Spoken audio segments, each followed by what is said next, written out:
రామ్టాక్కి తిరిగి స్వాగతం. కేరళ సమాజం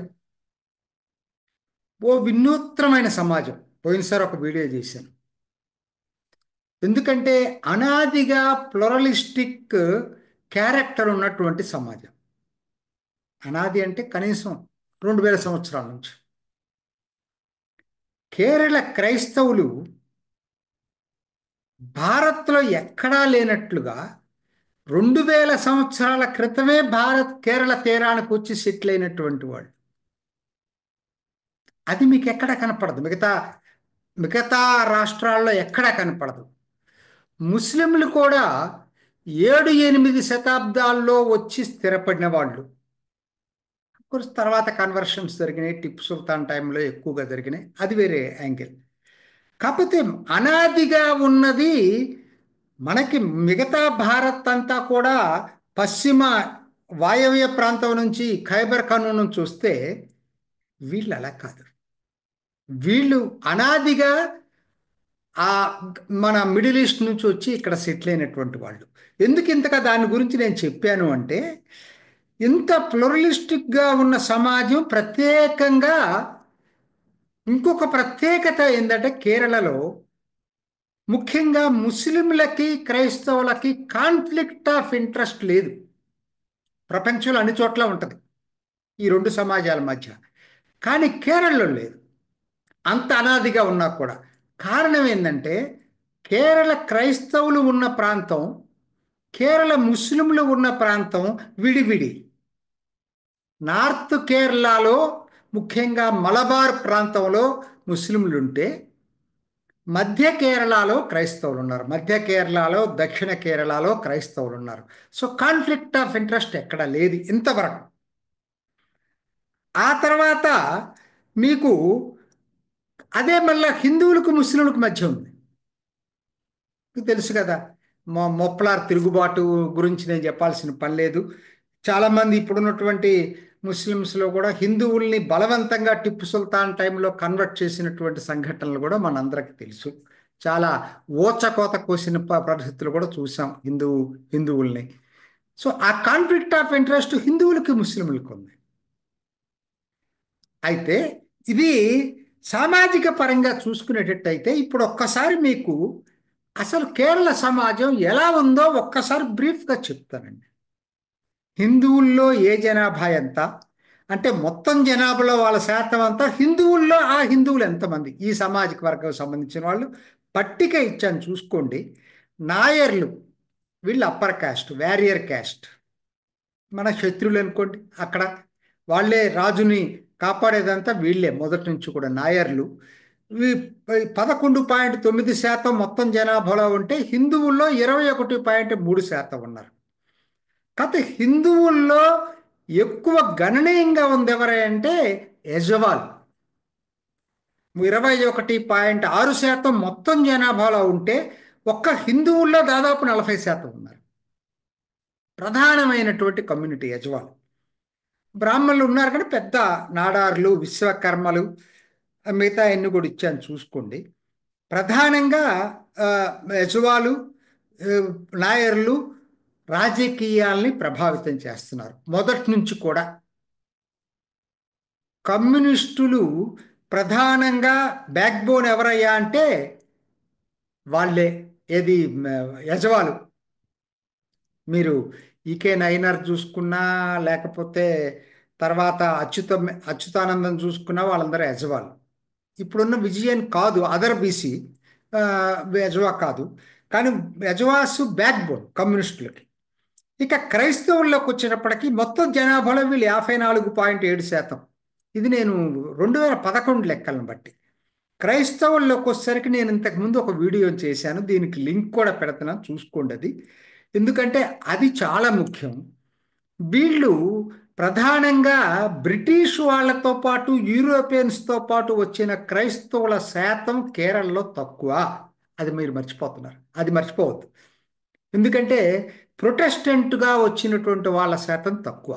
క్యాథలిక్కులు, అది వాటికన్ తోటి అనుబంధం ఉన్నవాళ్ళు, వాటికన్తో అనుబంధం లేని వాళ్ళు, చాలా పురాతనమైన క్రైస్తవాన్ని నమ్మేటువంటి వాళ్ళు, వీళ్ళ శాతం ఎక్కువ.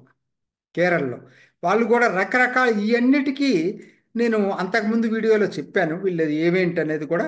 వాళ్ళు మొత్తం జనాభాలో 18.4% ఉన్నారు. ఇందులో మీకు బ్రిటిష్ నుంచి చర్చ్ ఆఫ్ సౌత్ ఇండియా అంటే బ్రిటిష్తో పాటు వచ్చిన వాళ్ళు. ఇది ఎక్కువగా ఆంగ్లికన్ చర్చికి దగ్గరగా ఉంటుంది. సో ఈ పెంటకోస్టులు కూడా తర్వాత వచ్చిన ప్రొటెస్టెంట్లు. ఇంతవరకే ఈ పైన మార్ధోమా నుంచి పైనంతా వాళ్ళు కాదు, వాళ్ళు అంతకు ముందు వాళ్ళే.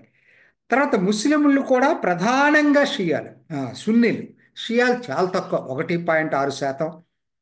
మొత్తం జనాభాలో 24.9 సున్నీలు. ఇదండి ఈ సామాజిక వర్గాలు కూడా ఎందుకు ఇచ్చానంటే ఇప్పుడు రాజకీయాల గురించి మాట్లాడుకుందాం, మీకు అర్థం కావటం కోసం అవి కూడా ఇచ్చాను. ఈ రాజకీయంగా చూసుకుంటే ముస్లింలు మొదటి నుంచి కూడా ముస్లిం లీగ్ వైపే ఉన్నారు, ప్రధాన స్రవంతులు లేరు. ఇప్పుడు కాదు, 1946లో ఎన్నిక జరిగినప్పుడు పోలింగ్ జరిగింది. 1931లో 37లో ఒకసారి, మళ్ళా 46లో జరిగింది. 46లో పాకిస్తాన్ కావాలి అని చెప్పి విభజనతోటి ముస్లిం లీగ్ పోటీ చేసినప్పుడు కూడా కేరళలో ఉన్న ముస్లింలు ముస్లిం లీగ్కే ఓటేశారు. అది మర్చిపోవద్దు మీరు. అప్పటి నుంచి వాళ్ళు అట్లానే ఉన్నారు. మిగతా పార్టీలకు ఓటేసినా ముస్లిం లీగ్ ఎటుంటే దానికి అనుకూలంగా ఉన్న వాళ్ళ పార్టీలకి ఓటేస్తారు. ఒకటి అంటే కాంగ్రెస్కి వాళ్ళ ఓటేస్తున్న వాళ్ళు కాంగ్రెస్ లాయలిస్టులు అయితే కాదు, అక్కడ ముస్లిం లీగ్ పోటీ చేయట్లేదు కాబట్టి కాంగ్రెస్ ఓటేస్తున్నారు. క్రైస్తవులు చాలా ఇదేంటంటే మొదట్లో వీళ్ళు కాంగ్రెస్, తర్వాత చారిత్రక కారణాలతోటి విడిపోయి సపరేట్గా కేరళ కాంగ్రెస్ అని పెట్టుకున్నారు. తర్వాత ఎన్నో అది ఫ్యాక్షన్స్ కింద విడిపోయినా అందరూ కేరళ కాంగ్రెస్ అని పెట్టుకుంటారు. కేరళ కాంగ్రెస్ మణి, కేరళ కాంగ్రెస్ జోసెఫ్, ఇట్లా చాలా ఉన్నాయి వింగ్స్. మొత్తం మీద కేరళ కాంగ్రెస్ అనేది కేరళ క్రిస్టియన్స్కి ఐడెంటిటీ. మొత్తం సమాజం డివైడ్ అయిపోయిందండి అక్కడ. ముస్లింలు ముస్లిం లీగు, కేరళలో కేరళ క్రైస్తవులు కేరళ కాంగ్రెస్ వైపు ప్రధానంగా. మిగతా వాళ్ళు కూడా అన్ని చోట్ల ఉంటారు. హిందువులు అయితే స్ప్లిట్ అయి ఉన్నారు, కమ్యూనిస్టుల వైపు కాంగ్రెస్ వైపు స్ప్లిట్ అయి ఉన్నారు. నేను చెప్పాను యజవాస్ అయితే బ్యాక్ బోను, నాయర్లు ప్రధానంగా కాంగ్రెస్కు బ్యాక్ బోన్గా ఉండేవాళ్ళు ఒకనాడు. ఇప్పుడు పరిస్థితి ఏంటి అది ఇప్పుడు నేను బ్యాక్గ్రౌండ్ అది చెప్పాను. ఇప్పుడు నేను అసలు విషయానికి వస్తాను. ఇప్పుడు పరిస్థితి ఏంటంటే క్రమక్రమంగా హిందువుల్లో ఒక సెక్షన్ బీజేపీకి దగ్గరయ్యారు. నాయర్లు అయితే శబరిమలై వివాదంలో బాగా బీజేపీకి దగ్గరయ్యారు. నాయర్లు వీళ్ళు బేసికల్గా కాంగ్రెస్కి బ్యాక్ బోన్, ఇప్పుడు బీజేపీకి బ్యాక్ బోన్గా తయారవుతున్నారు. రెండోది చెప్పాక అతి ప్రధానమైన కమ్యూనిటీ యజవాస్, వీళ్ళు ఇప్పటికీ కమ్యూనిస్టుల వైపే ప్రధానంగా ఉన్నారు, కానీ మార్పు వస్తూ ఉంది క్రమక్రమేణా. ఇప్పుడు అల్లపూజ పార్లమెంట్ నియోజకవర్గం మొత్తం వాళ్ళే ఉంటారు ఎక్కువ. అక్కడ కూడా ఇవాళ మార్పు వచ్చింది. మన శోభా సురేంద్రన్కి గణనీయంగా ఓట్లు పడ్డాయి. కారణాలు ఉన్నాయి, దానికి కూడా చాలా కారణాలు ఉన్నాయి. ఇప్పుడు భారతీయ ధర్మ జనసేన అనే పార్టీ తోటి పొత్తు పెట్టుకుంది బీజేపీ. ఆ భారతీయ ధర్మ జనసేన అనేది శ్రీ నారాయణ గురు ఈ యజవా సంఘం దానికి సంబంధించింది. సో వాళ్ళు ఇవాళ మెల్లిమెల్లిగా ఆలోచనగా మొత్తం కమ్యూనిటీ రాకపోయినా బీడీజీఎస్ బీజేపీ వైపు వచ్చిన మొదట్లో రాలేదు, ఇప్పుడు మెల్లిగా యజవాస్లో కూడా ఆలోచన మొదలైంది. ఓ హిందువుల్లో ఒక గణనీయమైన సెక్షన్ ఇప్పుడు బీజేపీకి దగ్గర అవుతా ఉంది. ఇప్పుడు వద్దామండి అసలు టాపిక్ ఇది. క్రైస్తవుల పరిస్థితి ఏంటి? ముస్లింలకు తెలిసిందే, వాళ్ళు ముస్లిం లీగ్కే లాయల్టీగా ఉంటారు. క్రైస్తవులు కేరళ కాంగ్రెస్ ప్రభావం తగ్గిపోతా ఉంది. ఒకటి నంబర్ 1 రాజకీయంగా చూసుకుంటే కారణం ఉంది దానికి. ఒకనాడు హిందువుల తర్వాత majority, second largest majority Kerala Christians. కానీ వాళ్ళ పాపం వాళ్ళ పాపులేషన్ తగ్గిపోతా ఉంది రోజు రోజుకి. 18% వచ్చింది 2011 జనాభా, ఇప్పుడు ఇంకా తగ్గి ఉంటుంది అక్కడ. సో అదే టైంలో ముస్లింల జనాభా గణనీయంగా పెరుగుతూ ఉంది. సో రాజకీయంగా ఏమైపోయిందంటే అటు యూడిఎఫ్లో అయినా ఇటు ఎల్డిఎఫ్లో అయినా ప్రధానంగా ముస్లింల ప్రభావం బాగా పెరిగింది. ఇది కొంచెం ఇబ్బందికరమైంది కేరళ క్రైస్తవులకి. ఇది ఒక కారణం. అంతకన్నా ముఖ్యం ఏంటంటే కాన్ఫ్లిక్ట్ ఆఫ్ ఇంట్రెస్ట్ లేదని చెప్పాను కదా, ఇప్పుడు కాన్ఫ్లిక్ట్ ఆఫ్ ఇంట్రెస్ట్ వచ్చింది. ముఖ్యంగా ఈ రాడికల్ ఎలిమెంట్స్ ముస్లిమ్స్లో ఏదైతే పిఎఫ్ఐ, ఎస్డిఎఫ్ఐ, తర్వాత ఐఎస్ఐఎస్ కూడా ఆకర్షితులై సిరియా దాకా వెళ్ళిన వాళ్ళు, ఇంత రాడికలైజ్ అయినటువంటి ముస్లిమ్స్ కాన్ఫ్లిక్ట్ ఆఫ్ ఇంట్రెస్ట్ క్రిస్టియన్స్తో కూడా వచ్చింది. లవ్ జిహాద్ పేరుతోటి అసలు గొడవ వచ్చిందల్లా క్రిస్టియన్స్ తోటే, హిందువులతో కాదు, ప్రధానంగా వచ్చింది క్రిస్టియన్స్ తోటి. అది చర్చి పెద్దలకు కోపం తెప్పించింది. నార్కోటిక్ జిహాద్, లవ్ జిహాద్ పేరుతోటి ఒక సెక్షన్ రాడికలైజ్ అయినటువంటి ముస్లిం సెక్షన్, దాంతో కాన్ఫ్లిక్ట్ ఆఫ్ ఇంట్రెస్ట్ క్రిస్టియన్స్కి వచ్చింది. ఈ రెండూ కలిపి ఇవాళ ఎటువైపో తెలుసుకోలేని పరిస్థితి. ఏంటంటే ముస్లిమ్స్ వాళ్ళ పిల్లల్ని ఎత్తుకుపోవటం, లవ్ జిహాదు, తర్వాత నార్కోటిక్ జిహాద్ ఇవన్నీ జరుగుతున్నాయి. రాజకీయం కూడా వీళ్ళకి ఇంపార్టెన్స్ తగ్గిపోయి ముస్లిమ్స్కి ఇంపార్టెన్స్ పెరగటం, ఈ రెండు కారణాలతోటి కాన్ఫ్లిక్ట్ వాళ్ళ మైండ్స్లో కూడా కాన్ఫ్లిక్ట్ వచ్చింది కేరళ క్రైస్తవుల్లో.